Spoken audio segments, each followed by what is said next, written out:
चरण के लिए हाथ जोड़ लेंगे। बैठ जाइए सुनील जी।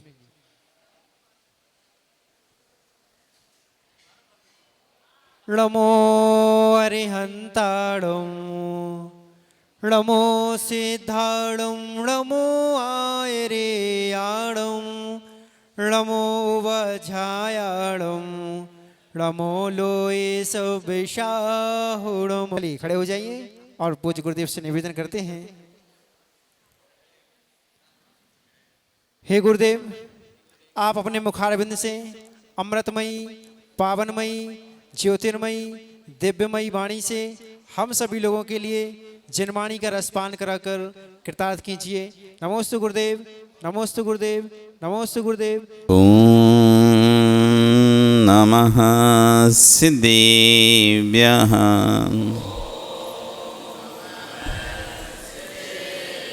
ओम नमः सिद्धेभ्यः। ओम नमः सिद्धेभ्यः।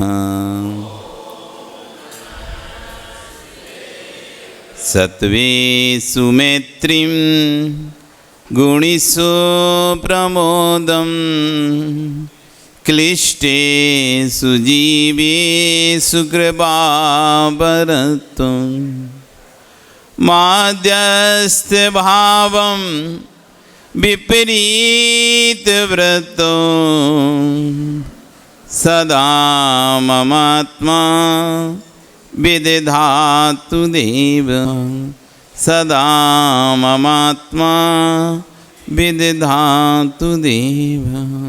नमो अरिहंताणं नमो सिद्धाणं नमो आयर्याणं नमो वज्रायाणं नमो लोये सविशाहुणं। बोले अनंत अनंत से परमेष्टि भगवान की, आदिब्रह्म आदिनाथ भगवान की, वर्तमान शासन महावीर भगवान की, आचार्य अमित गति स्वामी महाराज की, आचार्य गुणशेखर विश्वसागर जी महाराज की, अहिंसा में विश्व धर्म की। बंधु, वर्तमान शासन न्यायिक वर्धमान स्वामी के शासन में तीर्थंकर प्रभु की चरण निष्ठा में बैठकर हम सभी जिन देशना का श्रवण कर रहे हैं। आचार्य गुण अमित गति स्वामी महाराज भावना द्वैतशती का ग्रंथ में प्रतीकमण की चर्चा कर रहे हैं, आत्मशुद्धि की चर्चा कर रहे हैं। तो वहीं आचार्य विश्वेश्वर जी महाराज आज उस पर अपना व्याख्यान देते हुए कह रहे हैं, हे परमेश्वर, जितने दोष जीव ने ज्ञात भाव से नहीं किए, उससे कोटि कोटि अधिक दोष अज्ञात भाव से किए। जितना हमने जान के नहीं किया ना दोष, उससे करोड़ गुना दोष हमने अज्ञानता में किया है। ज्ञात अज्ञात बोलते ना, ज्ञात भाव अज्ञात भाव, जानकर अनजाने, जाने अनजाने में। जानकर तो दोष कम होता है, अनजाने में दोष बहुत होता है। क्योंकि हमें ज्ञात ही नहीं ना, हिंसा के स्थान ज्ञात नहीं हमको। हमें पता नहीं किन किन स्थानों पर हिंसा का दोष लगता है, किन किन स्थानों पर असत्य का दोष लगता है, किन किन स्थानों चोरी का दोष लगता है, किन किन स्थानों अभ्रम का दोष लगता है, किन किन स्थानों से हमें परिग्रह का दोष लगता है, पता नहीं हमें। जब तत्वार सूत्र में पढ़ते हैं, और तत्वार सूत्र में जब 5 व्रतों की 5 भावनाएं बताई जाती हैं, यानी इन व्रतों की इनसे रक्षा करना है, ऐसा करोगे तो आपकी रक्षा होगी। तो ब्रह्मचर्य व्रत की जब कहता है पर विवाह कणित्वा परिगृहता परिगृता गमनानं कीड़ा काम तीव्र निवेशा, पर विवाह करणित्वा। आदमी अभ्रम कितना कर रहा है, नियम उसका क्या है, मैं तो बस साल में महीने में 25 दिन का मेरा 5 दिन अभ्रम का नियम लिया है मैंने, 25 दिन ब्रह्मचर्य का। वो सोच रहा है मुझे ब्रह्मचर्य का वो लग रहा है पुण्य। परविवाह करने तरीका, दूसरों की शादी करवा रहा है, दूसरों की शादी में जा रहा है, उसका ब्रह्म भाव चल रहा है, उसके ब्रह्मचर्य व्रत में दोष लग रहा है। आपने तो इतना सा सोच लिया, बस हमने तो नियम ले लिया ब्रह्मचर्य व्रत का, और हमारा ब्रह्मचर्य पालन हो रहा है, क्यों? हम तो ब्रह्म का सेवन नहीं करते, महीने में 25 दिन का हमारा ब्रह्मचर्य व्रत है, और ऐसा सोचकर आप तो खुश हो, लेकिन आप दूसरे की शादी में जाते हो कि नहीं जाते हो? आप दूसरे की शादी में गए हो, आपने अब्रह्म का अनुमोदना की है, उसकी शादी में वो ब्रह्मचर्य से रहेगा, उसके बाद अब्रह्म का सेवन करेगा। एक बार के अब्रह्म सेवन में 9 करोड़ जीवों की हिंसा होती है, उन सब की हिंसा की अनुमोदना का पाप तुमको लगा। आपने तो कुछ नहीं किया, बस आपने तो लड़की बताई थी, भैया वो लड़का है वो लड़की है, और आप सोचे हमारा तो ब्रह्मचर्य, हम तो 25 दिन। आपने किसकी अनुमोदना की? आप शादी करा रहे, दूसरे के रिश्ते बिठाल रहे हो, संबंध करवा रहे हो, मौसी का लड़का, मामा का लड़का, मामी की लड़की, बहन का लड़का, बहन की लड़की, पूरे रिश्तेदारों के लड़का लड़कियों की शादी का ठेका तुमने ले रखा है। तो इधर की कुंडली उधर भेजते, उधर का नाम रिश्ता उधर भेज रहे हो, आपको अब्रह्म का दोष लग रहा है। आप तो सोच रहे हम तो अब्रह्म करते नहीं है, हम तो अब्रह्म, हमने तो 25 दिन का त्याग है, हमने तो छोड़ ही दिया है। लेकिन आप अपने रिश्तेदारों की कुंडलियाँ बिठलवा रहे, नहीं बिठलवा रहे? इससे चर्चा कर रहे, उससे चर्चा कर रहे, भैया बेटा है, लड़का है, अमुक का लड़का है, तुम्हारी लड़की दे दो, तुम्हारी लड़की की कागज़ भेजो, पत्थर भेजो, फ़ोटो भेजो, मिलान करते हैं, मिल जाएगा। तो इधर उधर सबसे मिलान कराते फिर रहे हैं। ये आपका अब्रह्म पर विवाह करने का तरीका, दूसरों का विवाह करा रहे हो, पता ही नहीं था, इसमें ही दोष लग रहा है हमको। अज्ञात भाव, हमको तो लगे नहीं था, हम तो अब्रह्म का मतलब सोचे कि मैथुन सेवन करना मात्र अब्रह्म है, पर वो तो एक स्थूल अब्रह्म है ही। आपने दूसरों की शादियां करवा रहे हो, ये अब्रह्म का दोष ही है। आपको किसी को आप देख भी रहे हो, अपने बेटे को, अपने पोते को भी खिला रहे हो तुमसे, हम तो अपने बच्चे को खिला रहे हैं, पोते को खिला रहे हैं, तुम अपने पोते को भी राग भाव से उसके गालों को हाथ फेर रहे हो, उसके गालों को खिला रहे हो, उसके गालों को पटा रहे हो, उसके शरीर को स्पर्श कर रहे हो, अब्रह्म का ही दोष लग रहा है। खिलाओ पोतों को, महेंद्र जी,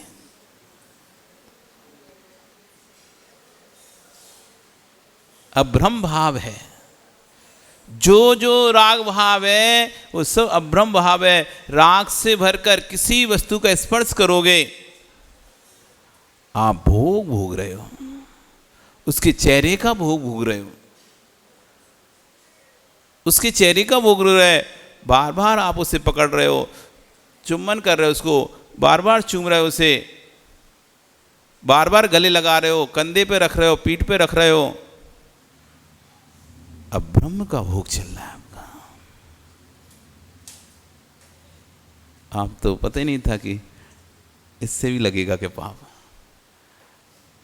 इससे भी पाप लगेगा क्या। इसलिए आचार्य क्या कह रहे हैं, जितने दोष जीव ने ज्ञात भाव से नहीं करे, जानकर नहीं करे, उससे ज्यादा कोटि कोटि गुना दोष उसने अज्ञात भाव में कर रहा है। उसे पता नहीं कि किस किस चीज से, तो क्योंकि ग्रंथ तो पढ़े नहीं है, स्वाध्याय किया नहीं है, और किया भी है तो उथला उथला स्वाध्याय किया है, पुराण ग्रंथों को ऊपर ऊपर का स्वाध्याय कर लिए, जो मिल गए, गहराई से स्वाध्याय के अंदर गए ही नहीं है। ऊपर बस वक्तांबर पढ़ लिए, ज़्यादा से ज़्यादा कल्याण मंदिर से का तो स्तुत पढ़ लिए, मेरी भावना ये वो पूजन पाठ हो गया, बस हो गया स्वाध्याय, और ज़्यादा ज़्यादा एक आध पुराण उठा लिया कोई सा, गहराई तक गई नहीं, उसकी अंदर तक सत्य तक गई नहीं हम स्वाध्याय के कभी भी। वो भी जो पढ़ा वो भी एक फॉर्मेलिटी करना था कि स्वाध्याय का एक नियम है, तो रोज़ एक स्वाध्याय करना होता है, उसे उठा के नहीं, कोई भी ग्रंथ उठा के 2 पेज पढ़ लिए, उसके बारे में बाद में चिंतन भी नहीं किया कि आज हमने क्या पढ़ के आए, बस पढ़ लिए, जितनी देर वहाँ बैठे तो उतनी देर पढ़ लिए। वो भी बातों बातों में शोरगुल में, इधर से आवाज़ आ रही थी, उधर से आवाज़ आ रही थी, चारों तरफ से आवाज़ चल रही थी, कहीं विधान की, कहीं पूजन की, कहीं घंटी की, उन आवाज़ों में तुमने पढ़ लिया 2 पेज, तुम्हें खुद ही नहीं पता, पढ़ तो लिया लेकिन कुछ भी नहीं गया, और बाद में बस बंद किया, 3 पेज हो गए, हमारा आज का टाइम हो गया पूरा आधा घंटा, और बंद कर दिया। थोड़ी देर बाद और आपको ही पता नहीं कि आपने क्या पढ़ा था। कई बार तो स्थिति ऐसी बनती है कि आज आप पढ़ के जा रहे हो, कल आप भूल जाते हो ये पढ़ा था कि नहीं पढ़ा था हमने, दिमाग में नहीं रहता। बहुत सी बार ऐसा होता है कि जो पेज आप पढ़ चुके हो आप लगते हैं तो पढ़ा ही नहीं बिल्कुल भी, ये कल पढ़ चुके क्या? नहीं नहीं नहीं पढ़ा। वो कह रहा सामने वाला नहीं पढ़ लिया, ये तो आपने तो पढ़ा था। पढ़ा था मैंने क्या? याद ही नहीं आ रहे पढ़ा था। इतना व्यक्ति ने गहरा पढ़ा था, समझाया था, सब कुछ था, लेकिन अगले दिन ऐसा लग रहा है जैसे ये अनजाना सा पेज है, ये तो पढ़ा ही नहीं है हमने अभी तक। कई बार होता है ऐसा अपने साथ। क्यों? अपना उपयोग कहीं दूसरी जगह रहता है, लेकिन शब्दों पर निगाह रहती है और मुंह से शब्द निकलते हैं, लेकिन दिमाग में कुछ और चल रहा होता है हमारे। कोई टेंशन चल रही होती है, कोई तनाव चल रहा होता है, कोई सोच विचार चल रहा होता, इतना शोरगुल होता है तो ध्यान नहीं लगता, पर ठीक है फॉर्मल। तो इसी में हमारा निकल हम गहराई तक पहुंच ही नहीं पाते कि जितना पढ़ा है उसको आज घर बैठ के चिंतन करें कि आज हम क्या पढ़ के आए। अच्छा, कितने लोग ऐसा करते हैं जो मंदिर में स्वाध्याय करके जाते हैं और स्वाध्याय करने के बाद घर पे बैठ के सोचते हैं कि आज हम 2 पेज में क्या पढ़ के आए। कोई करता है ऐसा? जो है सब यही है, यहाँ का यहीं झटकार के गए, घर नहीं लेके जाएंगे यहाँ से कुछ भी हम। क्यों? चोरी का दोष लग जाएगा मंदिर का सामान ले जाएंगे तो लग तो नहीं जाएगा, ऐसा तो नहीं सोचते तुम लोग। इसलिए भैया हम तो ज्ञान को भी यहीं झटकार के जाते हैं कि मंदिर का ज्ञान मंदिर में ही, बाहर तो अपना वाला ज्ञान चलेगा, मंदिर वाला ज्ञान नहीं चलेगा बाहर। इसलिए यहाँ का यहीं झटकार झटुट के खाली कर करके कभी आज तक विचार ही नहीं आया कि इतना स्वाध्याय करते हैं कि एक बार कि आज हमने क्या पढ़ा था, आज हमने क्या सुना था, इसको 10 मिनट घर पे बैठ के चिंतन करें, सोचे कि आज हम क्या पढ़ के आए, आज हम क्या सुन के आए। कभी इतनी उम्र हो गई, 60 साल निकल गए, 70 साल से स्वाध्याय कर रहे हैं लोग, लेकिन उनसे पूछा जाए कभी तुमने यहाँ से पढ़ने के बाद, यहाँ से स्वाध्याय करने के बाद घर में जाके चिंतन किया क्या? एक गाय भी होती ना, गाय, सोनलाल जी गाय देखी क्या? गाय भी होती है तो खाने के बाद जुगाली करती है। हनुमान प्रसाद जी देखिए ना, खाने के बाद बैठी उसे पहले खा लेती है, खाना मिल रहा है खा लेती है, और फिर जब शांति से बैठती है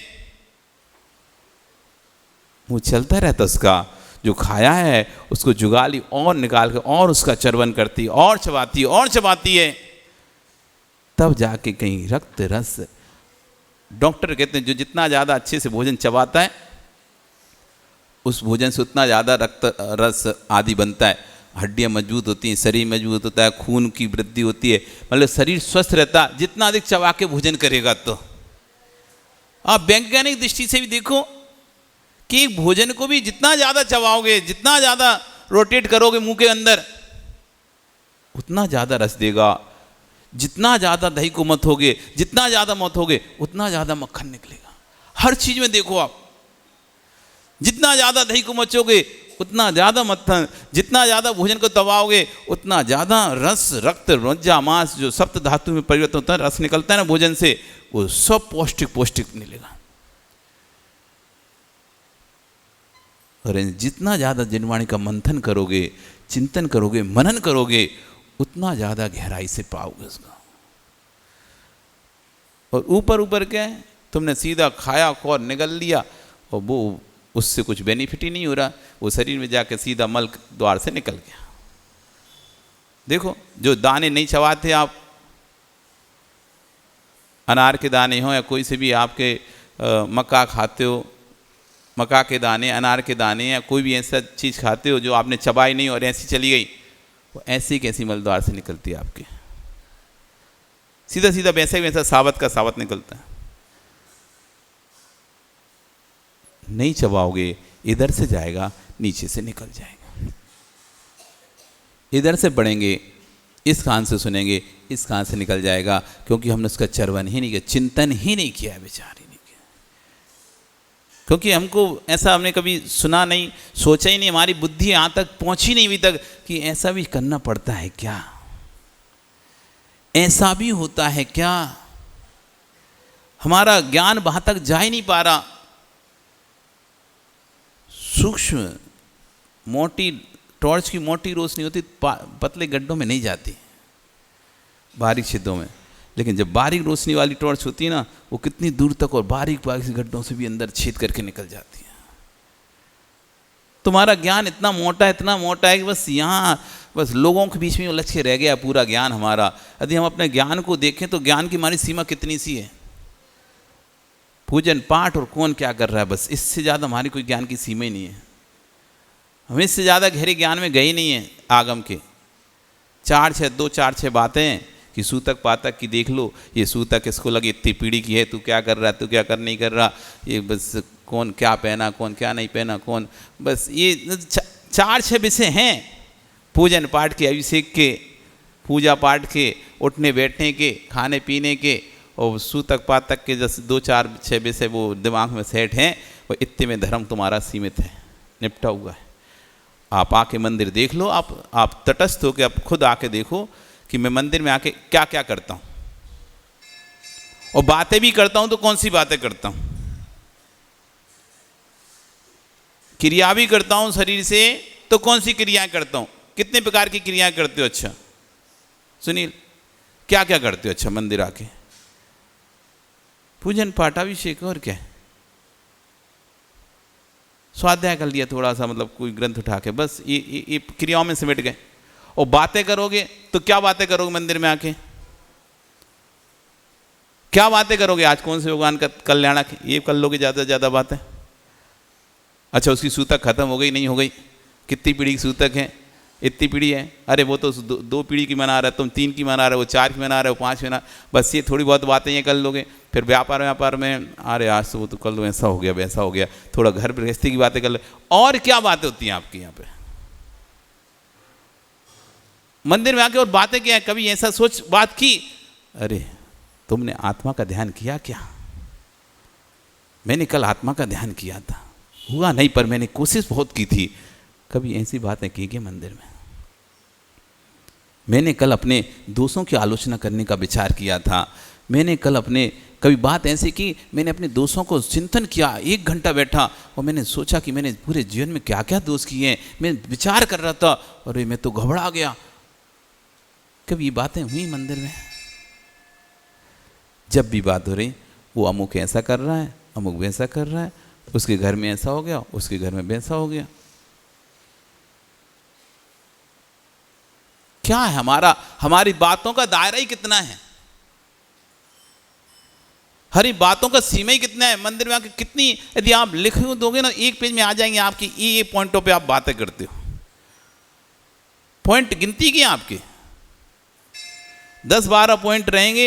इन 10-12 पॉइंटों पे आपका पूरा, जितनी भी देर आप मंदिर रहोगे, इन 12 पॉइंटों के अलावा कभी पदाधिकारियों की चर्चा, कभी पद की चर्चा, कभी व्यवस्थाओं की चर्चा, कभी व्यवस्था कार्यों की चर्चा, बस कभी देश की चर्चा, कभी विदेश की चर्चा, कभी साधु संतों की चर्चा। कितने पॉइंट हैं? गिनती के 10, 15, 20 पॉइंट हैं। इसमें हमारी बातें निपट गई। 10-15 क्रियाएं हैं गिनती की, 10-12 क्रियाएं, उन क्रियाओं में हमारी क्रिया निपट गई पूरी। कभी इससे आगे दायरा नहीं है। एक बार एक राजहंस मानसरोवर की ओर उड़कर जा रहा था और वो रास्ते में एक कुएं के ऊपर बैठ गया। एक कुएं के ऊपर बैठ गया। अब कुएं के ऊपर जैसे बैठा तो परछाई उसकी नीचे पड़ी। उसमें एक मेढक रहता था कुएं में, बड़ा सा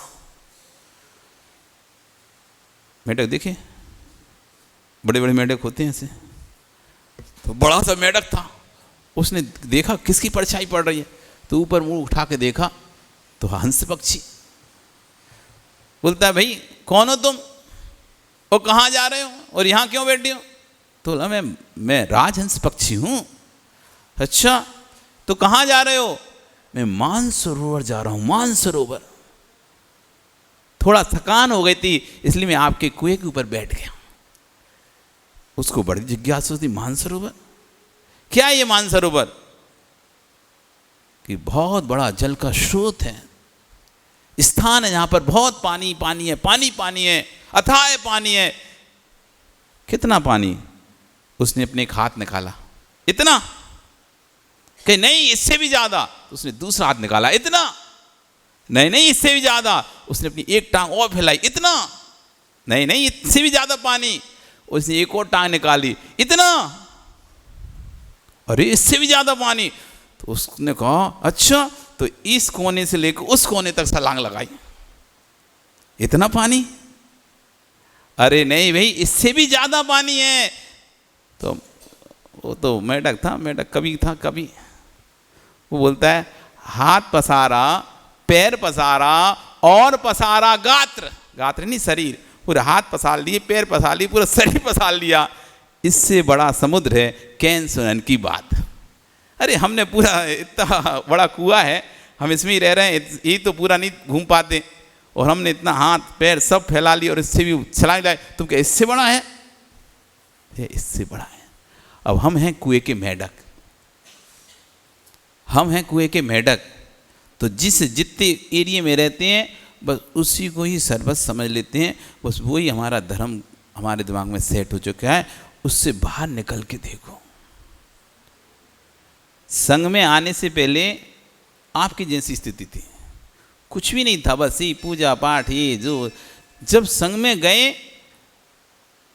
तब आचार्य श्री जब ऐसे ऐसे ग्रंथ सामने रखे थे जिन्हें कभी आज तक नाम नहीं सुने, देखे नहीं थे, जब उनको पढ़ा तब समझ में अरे ये है धर्म। हम कहाँ उसमें उलझे हुए थे, तेरी मेरी पूजा पाठ, तेरी मेरी पूजा पाठ, इसका उसका इसका उसका, उसी में उलझे थे।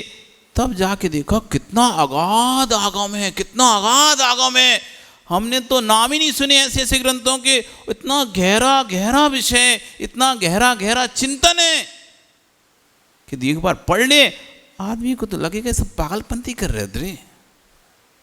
कहाँ उलझो? ठीक है, आवश्यक है क्रियाएं करो, सट आवश्यक में देव पूजा गुरु वास्तिक या आपकी क्रियाएं वो करनी जरूरी है। उनको करने के बाद भी आपको लगेगा भैया रहे जल्दी समय निकालो, उसके लिए भी समय निकालो। इतना गहरा है, इतना गहरा। तब समझ में आया हमने आज तक पढ़ाई क्या आगम जिनवाणी पढ़ी क्या है? वो 4-6 बस पूजन पाठ की पुस्तकें और 2-4-6 पुराण, बस इसी में पूरी जिंदगी निकल गई। इतना गहरा था। न्याय के ऐसे बड़े बड़े ग्रंथ, अध्यात्म के बड़े बड़े ग्रंथ, सिद्धांत के ग्रंथ, आगम के ग्रंथ, संस्कृत के ग्रंथ, व्याकरण के ग्रंथ, आयुर्वेद के ग्रंथ, कितने प्रकार के ग्रंथ हैं, ज्योतिष के ग्रंथ, ऐसे बड़े बड़े ग्रंथ भरे पड़े हमारे आगों में, अलमारी में। आप कितनी किताब उठाते हैं इसमें से? अच्छा बताओ तो। गिनी चुरी वो किताबें जो सबके हाथ में आती हैं, पूजा पाठ की किताब 99% और 1% ऐसे कर ले 95% पूजा पाठ की किताबें, 2-3% पुराणों की किताबें, एक आध कोई बिल्ला होगा जो कोई सिद्धांत ग्रंथों को उठा के पढ़ रहा होगा। यहाँ पे गोमट सार, जीव कांड, कर्म कांड, छपड़ा सार, लब्धि सार, धवला महाधवला ग्रंथ। इधर द्रव्य संग्रह से चालू होते हैं सिद्धांत ग्रंथ, द्रव्य संग्रह से चालू होते हैं द्रव्य संग्रह, फिर गोमट सार जीव कांड, फिर गोमट सार कर्म कांड, फिर लब्धि सार, फिर छपड़ा सार, फिर धवला ग्रंथ, फिर सठखंडागम ग्रंथ। ये एक सेट है पूरा। इससे आपको पूरे सिद्धांत का ज्ञान हो जाएगा। पूरे सिद्धांत है। अध्यात्म ग्रंथों में जाएंगे, समय सार, प्रवचन सार, पंचास्तिकार, नियम सार, इष्टोपदेश, समाधि तंत्र, वैराग्य शतक, ज्ञानाणव, भगवती आराधना, इसमें अध्यात्म भरा हुआ है। न्याय के ग्रंथों में जाएंगे, परीक्षा मुख, प्रमेय रत्नमाला, प्रमेय कर्ण मार्तंड, प्रमेय कुमुदचंद्र, आत्ममीमांसा, अष्ट सती, अष्ट सहस्री, न्याय परीक्षा, ढेर सारे ग्रंथ रखे इसमें भी। व्याकरण के ग्रंथों में जाएंगे, कातंत्र रूपमाला, जैनेन्द्र व्याकरण, ये व्याकरण के ग्रंथों में पढ़े। आयुर्वेद के ग्रंथों में जाए, कल्याण कार्यक्रम, और ज्योतिष के ग्रंथों में जाएंगे, जैन ज्योतिष, इधर कर्णा के और सारे ग्रंथ हैं, और सिद्धांत ग्रंथों के और भेदों में जाएंगे, तत्वार्थ, श्लोक वार्तिक, तत्वार्थ वार्तिक, राज वार्तिक, बड़े बड़े ग्रंथ पढ़े हैं। क्या क्या भरा पड़ा है। न्याय के ग्रंथों में जाएंगे, आलाप पद्धति, न्याय चक्र, न्याय परीक्षा, ढेर सारे ग्रंथ पढ़े हैं इधर। ये तो कुछ कुछ नाम बता रहे हैं जो अभी स्मरण में आ रहे हैं, और बहुत नाम तो अभी स्मरण में आ नहीं रहे। पढ़े हैं बहुत सारे ग्रंथ, लेकिन स्मरण में नहीं आ रहे अभी।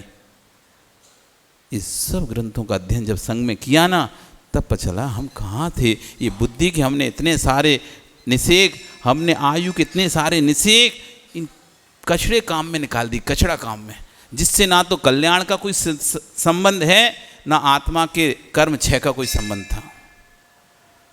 और जिससे कर्म क्षय का, बुद्धि विवेक का, ज्ञान का विकास होना था, वो सारा समय हमने, और जिस समय हमारी बुद्धि चल रही थी, अच्छी बुद्धि थी, उस समय तो हमने लोगों की बातों में इधर उधर में निकाल दिए। अब बुद्धि जब न्यून होने लगी, जैसे जैसे उम्र बढ़ती है बुद्धि न्यून होती, अब समझ में आ रहा है कि हमने कहाँ निकाल दिया ये समय, इतना कीमती बहुमूल्य समय। अब सामने जब ग्रंथों के ढेर लगे हैं, तब लगता है कि देखो, अब यहीं देखो कितने ढेर लगे, पंच संग्रह, धर्मामृत, जैन सिद्धांत कोश, समय सार, महावंद, धवला, सठखंडा, भी ढेर लगा हुआ है।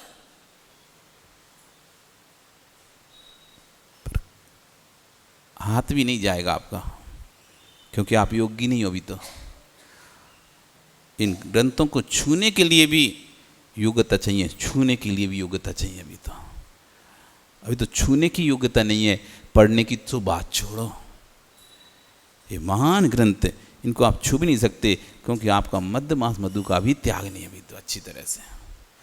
अष्टमूल का ही आपका अच्छी तरह से नियम नहीं है।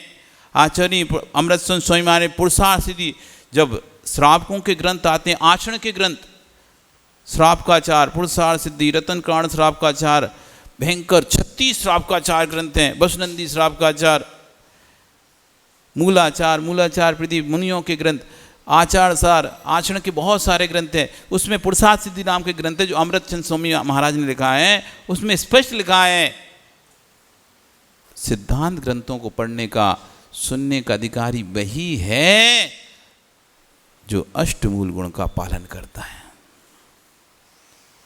जो अष्टमूल गुण का पालन करता, वो सिद्धांत ग्रंथों को सुन तक नहीं सकता, उठा भी नहीं सकता। पढ़ने की बात तो बहुत दूर की बात। कभी बड़े ग्रंथों को, सिद्धांत ग्रंथों को पढ़ने का मन हो ना, पहले टटोल लेना, मेरा अष्टमूल गुण का नियम है कि नहीं है। पूरी उम्र निकल जाती है साधुओं की, तो श्रावक की तो छोड़ो, पूरा जीवन निकल जाता है साधुओं को, तब भी ये ग्रंथ नहीं पढ़ पाते, क्योंकि ये सिर्फ गुरु सानिध्य में ही पढ़े जाते हैं। गुरु सानिध्य में पढ़े जाते हैं। ऐसे ऐसे महान महान ग्रंथ रखे हमारे पास, इतने ग्रंथ हैं, इतने ग्रंथ हैं, इतने ग्रंथ हैं। आपकी पर्याय कम पढ़ेंगी, ग्रंथ कम नहीं पढ़ेंगे। पर्याय कम पढ़ेंगी, ग्रंथ कम नहीं पढ़ेंगे। इतने ग्रंथ हैं, इतने ढेर। आज आचार्यगण इतना प्रवचन करते, इतना प्रवचन करते हैं, 150 से अधिक ग्रंथों पर प्रवचन कर चुके हैं, तब भी ग्रंथ खत्म नहीं हो रहे। हम सोचते हैं अब कौन से ग्रंथ पर प्रवचन करेंगे आज ऐसी, अब तो ये वाला ग्रंथ भी खत्म हो गया, जितने नाम सुने थे वे सब ग्रंथ पर प्रवचन कर, अब कौन से, तो कोई नए ग्रंथ निकाल देते हैं, अब इस पर प्रवचन चल रहा है, अब इस पर प्रवचन चल रहा है। आचार्य कुंद स्वामी के सभी ग्रंथों पर प्रवचन कर दिए, और अभी भी प्रवचन बचे हैं। संतोष स्वामी ग्रंथों पर प्रवचन चल रहे हैं, फिर अमृतचंद स्वामी के, उमा स्वामी के, विद्यानंद स्वामी के, पूछवा स्वामी के, कितने आचार्य हैं, उन सब के ग्रंथों पर प्रवचन चल रहे हैं। कितनी अगाध जिनवाणी है। पर क्या करें, दुर्भाग्य है, इतनी अच्छी पर्याय मिलने के बाद भी, सुकुल मिलने के बाद भी, सुबुद्धि मिलने के बाद भी हम अभागे उस चीज़ से वंचित रह गए जिसके लिए देवता भी तरसते हैं। देवता भी तरसते हैं इस पर्याय के लिए। कभी पंचकर्णक में जाओ ना, पंचकर्णक में जाओ, जब तप कल्याणक का दिन हो ना, तो देखना वो दृश्य दिखाते हैं जब देवता मनुष्यों के चरणों में पड़े हैं, भैया हमको भगवान की पालकी पहले उठा लेने दो। हमने इन भगवान का गर्भ कल्याणक बनाया था, हमने इन भगवान का जन्म कल्याणक बनाया है, हम भी सबसे पहले इनका तब कल्याणक हम ही मनाना चाहते हैं। पैरों पड़े हैं मनुष्यों के, वो सौंदर्य में कह रहा है तुम स्वर्ग की संपदा ले लो, सब कुछ ले लो, लेकिन भगवान की पालकी मुझे सबसे पहले उठा लेने दो। लेकिन नहीं उठा पाएगा। भगवान की पालकी तो वही उठाएगा जो संयम के मार्ग पर आगे बढ़ेगा। उस समय मनुष्यों की महत्वता दिखाई जाती है, उस मनुष्य पर्याय की महत्वता दिखाई जाती है, उस मनुष्य आयु की महत्वता दिखाई जाती है, मनुष्य गति की महत्वता दिखाई जाती है। ओहो, जहाँ देवता भी ऐसे किंकर के समान हाथ जोड़ रहे हैं, हमें भगवान की पालकी उठा लेने दो, आप स्वर्ग की सारी संपदा ले लो। क्योंकि 4 कल्याण तो देवता ही सबसे पहले करते हैं, लेकिन तब कल्याण कैसा होता है जैसे दूसरे नंबर मिलता है देवताओं को, पहला न मनुष्यों को, विद्याधरों को। तब पता चलता है कितना पुण्यशाली पर्याय प्राप्त किया हमने। वो देव होकर भी हमारे हाथ जोड़ रहा है। सिर्फ यही पर्याय है जो संयम में है, और हमने इस पर्याय को, हमने इस इतनी महत्वपूर्ण पर्याय को ऐसे ही व्यर्थ कर दिया। संयम में भोगों की नालियों में ऐसे ही बहा दिया। किंचित भी अपनी वस्तु पर आएगा तो आपको अपने दुख तब होगा। आप अभी जैसे किसी बात बहुत पैसा होता है ना, तो अनाप शनाप पैसा लुटाता है, अनाप शनाप पैसा। जब वो गरीब हो जाता है ना, रोड पे आता है ना, रोड पे, तब उसको एक एक पैसे की याद आती है, मैंने वहाँ फालतू पैसा खर्चा किया था, वो बचा लेता, उधर खर्चा किया था, वो बचा लेता, पहले मैंने कैसे कैसे खर्चा कर दिया, व्यर्थ में इतना पैसा खर्चा कर दिया। तब आता है जब कोई घाटा वाटा लग जाता है और एक एक पैसे के लिए जब मोहताज होता है ना व्यक्ति, एक एक चीज़ याद आती है उसे, उस समय एक एक चीज़ याद आती है, कहाँ कहाँ उसने पैसा बर्बाद किया था। अभी पैसा है ना, लुटाओ नाम सनाब, फिर जब नहीं होगा तब उसकी कीमत पड़े। ऐसी पर्याय है, भोगों में लगाओ, भोगों में लगाओ। जब पूरी तरह से असक्त हो जाओगे, वो उस समय तुम्हें बोध होगा इस पर्याय का, तब सुना हाँ दुट्ठ कयम, हाँ दुट्ठ चिंतियम, दुट्ट भाष्यम, अंतो अंतो डज्झमी पश्चत्ता वीण भी अंतो। हे प्रभु, मैंने दुष्ट चिंतन किया, दुष्ट भाषण किया, दुष्ट कार्य किया, अंदर ही अंदर में पश्चाताप की अग्नि से जल रहा हूं, पर अब क्या है?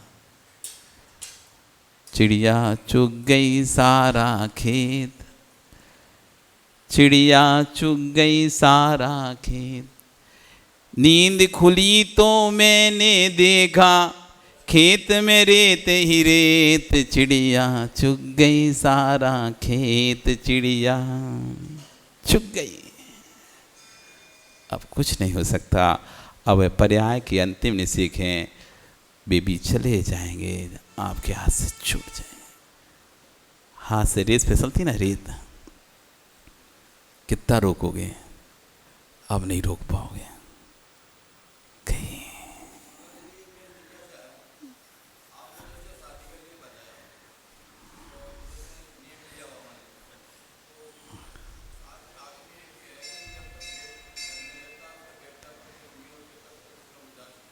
बहुत अच्छे, दूसरे की नहीं कर सकता, वो अपने परिवार के बेटों की और अपने पोतों तक की कर सकता, उसके अलावा आगे उसकी अनुमति नहीं है। नाती पोतों नातियों की नहीं है, बेटियों की बेटों की नहीं है। चले कि बेटों के बेटियों की तो बेटे हैं, नहीं, वो स्वतंत्र, वो अलग परिवार है, सिर्फ अपना परिवार, अपने बेटों की शादी। नातियों की पोतों की भी नहीं है उसमें, सिर्फ बेटे की शादी है। बेटा जाने अपने बेटों की शादी,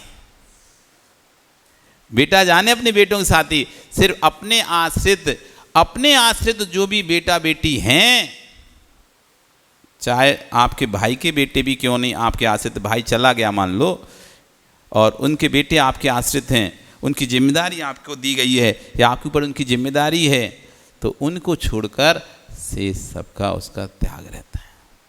अगर भूल जाता है और किसी ने पितमा लिए हैं तो उसको फिर दोष लगता रहता है। आपका समय हो गया, कल फिर आओगे पर्याय रही।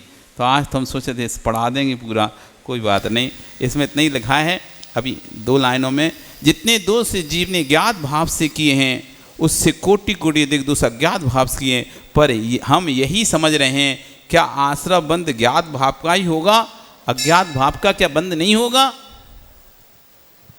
अब इसकी उत्तर आचार्य बन कर देंगे, होगा कि नहीं होगा। बोली भगवान महावीर स्वामी की। भैया